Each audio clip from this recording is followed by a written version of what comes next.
Okay, good morning everyone. So today in this session we are going to see the first unit of ICS. We have already covered some part of this. Today we are going to see, we will revise some part, that is security basics. First unit of ICS is security basics. We have already covered with information security concepts, security threats and vulnerabilities, security architecture and operating system, operational models, then types of security attacks. Now from today we will see goals of security, malicious code, introduction ideas, that is intrusion detection system, and security privacy. Okay, we will just revise the topics. We have seen the information security concepts. So we have seen there are three objectives of computer security. First one is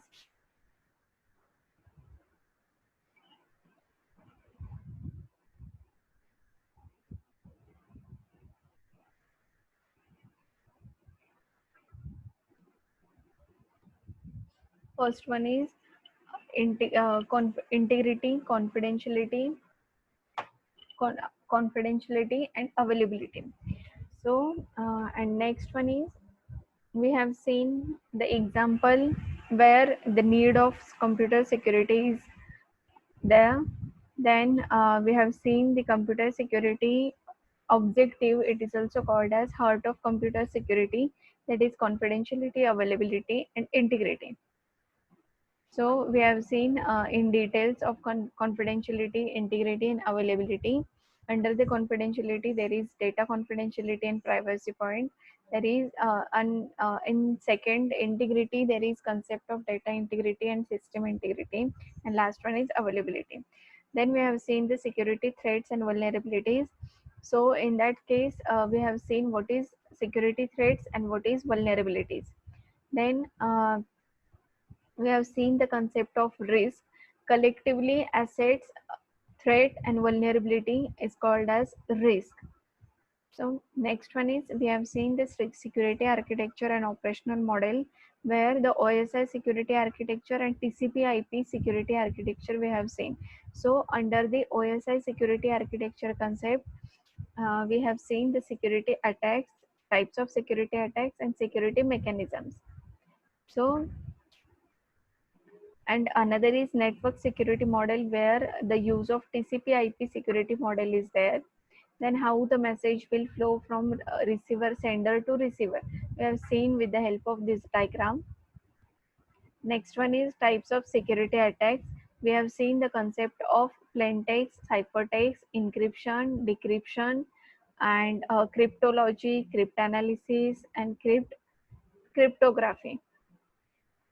So after that, we have covered types of security attacks. Actually, there are two types of security attacks. First one is passive attack, second one is active attack.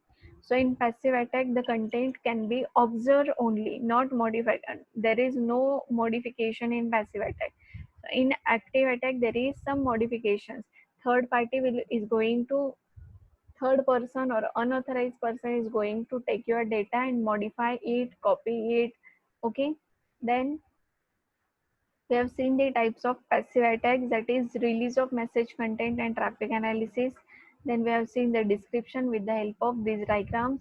Then there are four types of active attacks are there. First one is masquerade, replay attack. Third one is modification of message. Fourth one is denial of services. We have seen the explanation with the help of this diagram. Okay, now today we are going to see from this. Okay, we will see the difference between active attack and passive attack. We have already covered it, but just revise it, okay, once. So first one is active attack, access and modify the information. In active attack, the third party or unauthorized user can access and modify your information. In passive attack, there is no access to the information. Only third user or unauthorized user is going to observe your data or transmission of your data. Okay.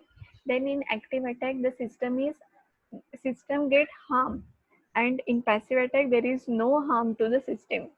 Okay, in active attack it is very easy to detect than prevention. Detection is easy in active attack.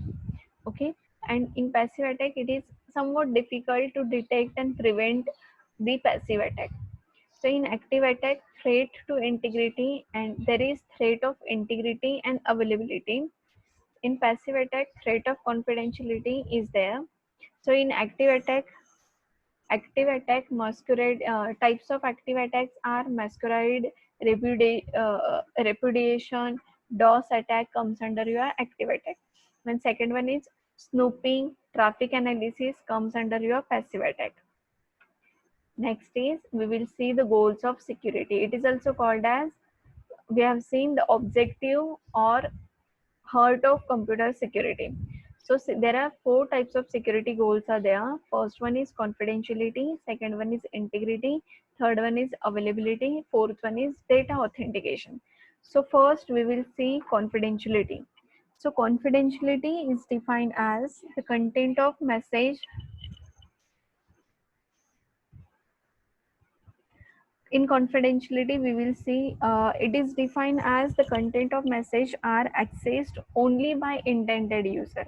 Intended means authorized user. So content of message can be accessed by only, should be accessed by only intended user. So aim of confidentiality is that only sender and his intended receiver should be able to access the content of message. The example is given of military. Suppose there are some military applications where the information from higher authority is sending to the information from higher authority is sending to another higher authority. So during this transmission process, third unknown person cannot be entered. So it is the concept of confidentiality. Second one is integrity. So integrity means principle. It is an principle of integrating states that contain that contains the message should not be modified until it reach to the authorized person. So here the content of message should not be modified. The principle of this is there will be no modifications in data. So in this case change in the information need to be done only by authorized person only and through the authorized mechanism only. Okay, then third goal of the third security goal is availability. So availability, it is related to the resources. Okay, the principle of availability goal is resources must be available to the authorized users at all the time where it is required. Okay, so it assures that the system work correctly and service is available to authorized user only. So we can take the example of bank, then student data, student information which is stored in university information. Okay, stored on email account, and all these information need to be available to the authorized user when it is required. Okay, then last one is data authentication. So in data authentication it allows user or maybe receiver to check whether that data is really was sent by actual sender or not. So there is verification where the data is transferred from authorized user or not. Okay, then we'll see the next, that is security mechanism. So in security basically it is a process of implementation of security properties called as security mechanism. So it is defined by X.800 security mechanism. It it is applied to specific protocols of OSI layer, and those which are not in specific to any particular protocol. Okay, so security mechanism, in the security mechanism there are four types of security mechanisms are there. So first one is encipherment, second one is digital signature, third one is access control, fourth one is data integrity. So in encipherment concept, cipherment to use the mathematical algorithms, we are going to use some mathematical algorithms to transform the data into a form that is not readable or easily understandable. Okay, in encipherment we are going to use the mathematical algorithms, and by using some mathematical algorithms we are going to transform the data into the form that is not readable easily. Okay, next one is digital signature. So in digital signature the data is appended, or we can say cryptographic transfer, it is an cryptographic transmission of data. Okay, so for change, for for adding the key, we are going to use appended concept. That means some data is appended to the original data, or we can use cryptographic transformation of data until that allow the receiver to message or maintain the integrity. Okay, then next one is access control.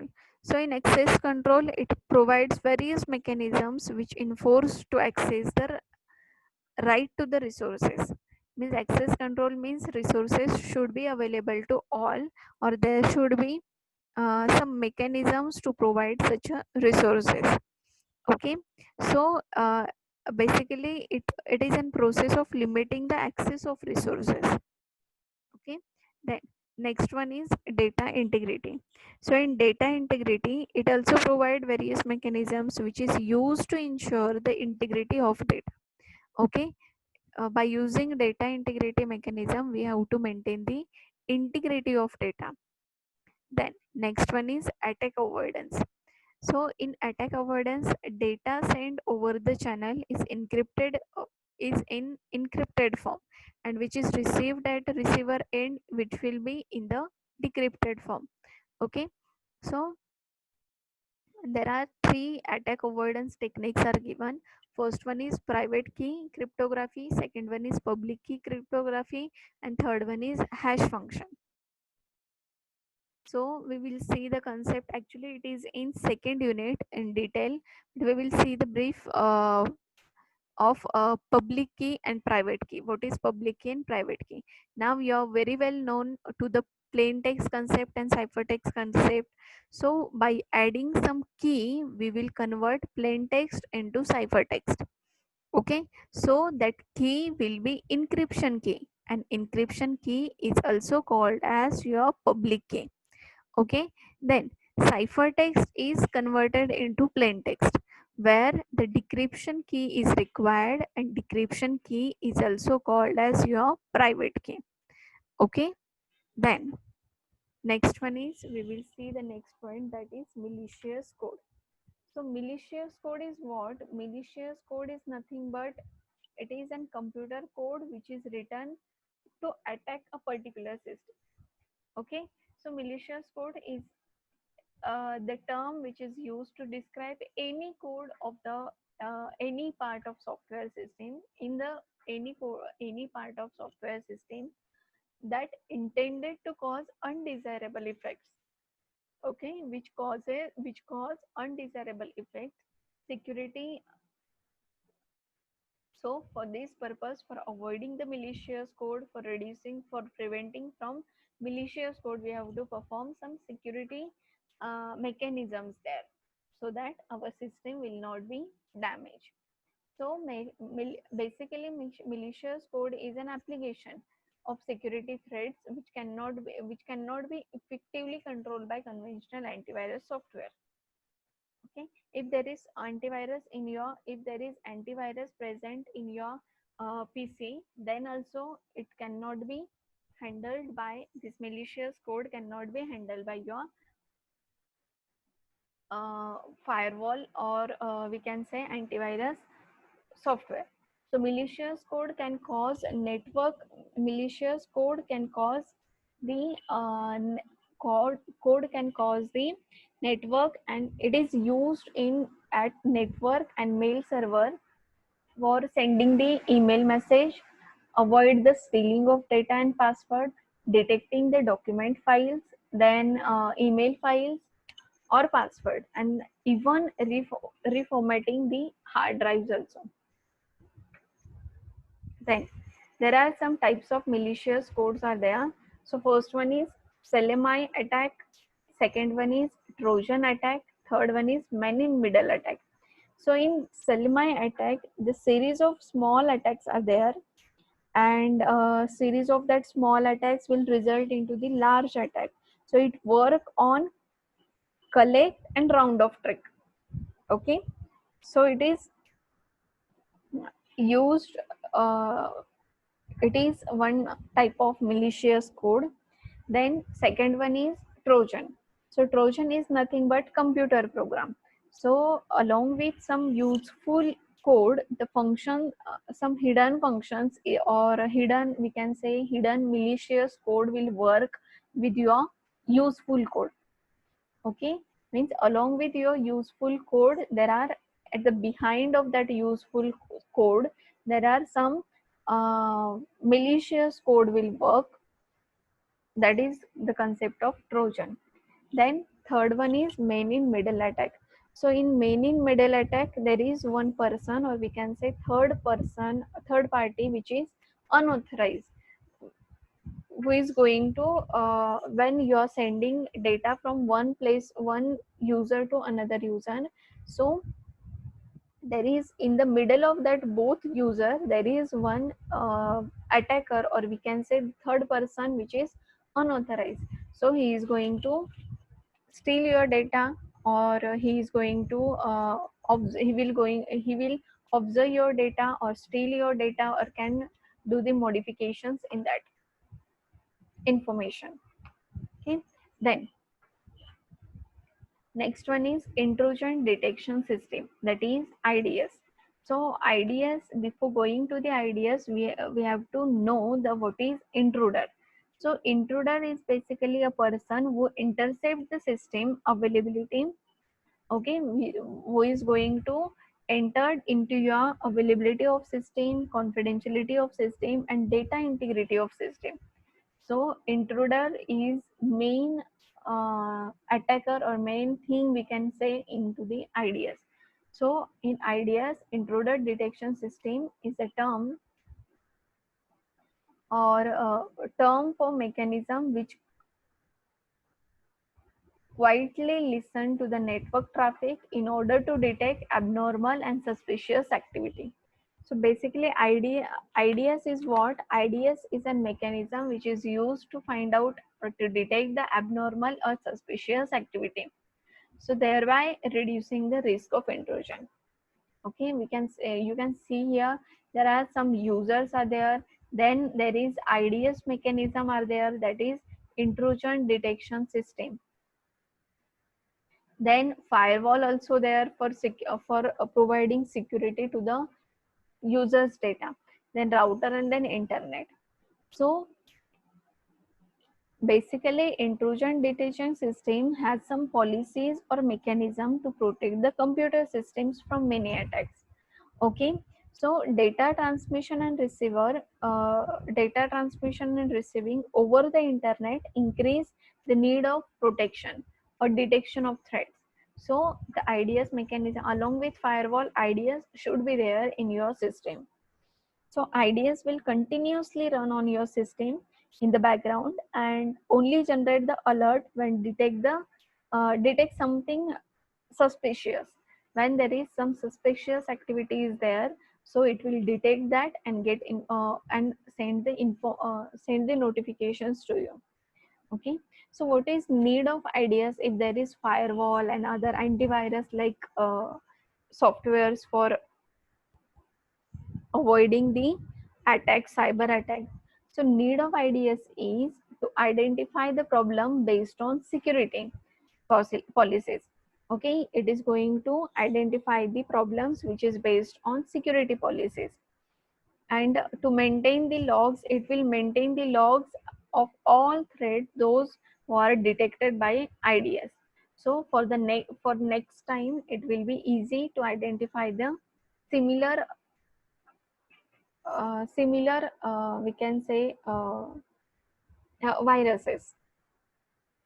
Okay, so there are four types of intrusion detection systems. First one is network based, second one is wireless, third one is network behavior analysis, fourth one is host based. Okay, so first case, that is network based, IDS is going to monitor the network traffic. In second case, that is wireless, IDS is used for monitoring the wireless network traffic. In third case, network behavior analysis, IDS is going to identify threat that create usual traffic overflow, then DOS attack, then malware viruses. Okay, so in fourth case, host based. Fourth one is what? Fourth one is host based. So in host based, IDS is going to monitor the host and event occurs in that particular host. So intrusion methods are there. There are two methods, signature based detection and anomaly based detection. So here the data source is there. In signature based analysis, match pattern function is there. Okay, by using match pattern functions, by providing some security rules, we are going to generate the responses. And in anomaly based detection, there is the generation of activity profile, then detection of anomalies, and then after detection of anomalies, we will generate the alert or response. Last point is security and privacy of IDS. So for providing the security or privacy of IDS, it will notify the administrator in case of detection of malicious activity. If there is malicious activities found, then it will detect or notify to the administrator. Okay. Then second one is if required to monitor the logs on daily basis. Okay, it is going to monitor your logs on daily basis, store some, if detect some, if there is any malicious activity or malicious code is there, so it is going to detect that malicious code or detect the viruses and store it into as a file, so that for next time this pattern, if the same pattern is found, then it is going to block that particular code. Then third one is work on, it works on attack signature or attack pattern which store the previous patterns of attack, so that it is easy to identify the next patterns, which if we found the similar pattern, then we will we will detect that and we will recover it. Okay, I hope it is clear to you. Here the end of your first unit, actually it is very small, so these many topics we have covered in first unit.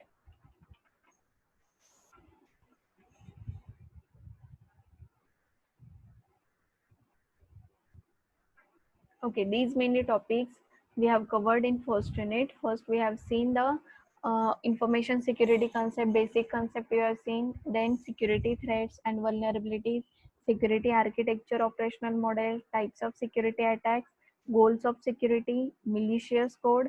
Now we have seen intrusion detection system, and last point is security and privacy, which is provided by your IDS.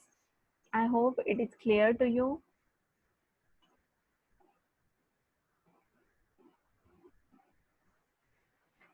Here is the end of session. Thank you so much.